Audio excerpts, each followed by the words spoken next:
Congress MP Mallu Ravi కేంద్రం తీరుపై తీవ్ర స్థాయిలో విమర్శలు గుప్పించారు. బీజేపీ ప్రభుత్వం ప్రజాస్వామ్య విలువలకు తిలోదకాలు ఇస్తుందన్నట్లు చెప్పుకొచ్చారు. ఆయన రాజ్యాంగంపై పెద్ద ఎత్తున దాడి జరుగుతున్నట్లు కూడా చెప్పారు.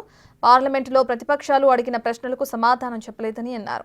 బీహార్లో జరుగుతున్న అసర్పై చర్చ జరగలేదని చెప్పారు.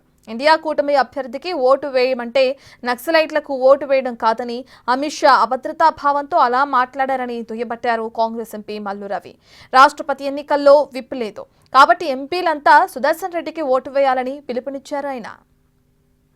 లేకపోతే బీహారు నితీష్ కుమార్ గారు కానివ్వండి, లేక ఇంకా చాలా పార్టీలు బీజేపీకి సపోర్ట్ చేస్తున్నాయి, చిన్న పెద్ద వాళ్ళు కానివ్వండి, బీజేపీలో కూడా ప్రజాస్వామ్యాన్ని రాజ్యాంగాన్ని గౌరవించేటటువంటి వాళ్ళందరూ కూడా ఈ అవకాశాన్ని ఉపయోగించుకొని రేపు వచ్చే ఎన్నికల్లో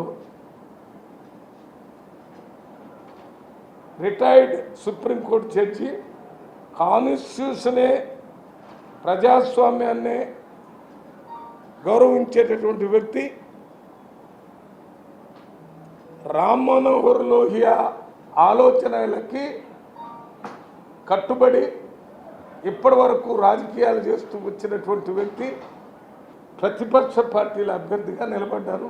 అందువల్ల ఈ అవకాశాన్ని ఉపయోగించుకొని 140 కోట్ల మంది ప్రజలకి మేలు జరిగే విధంగా ఓట్లు వేయాలని పార్టీలకు అతీతంగా ఒక ఆలోచన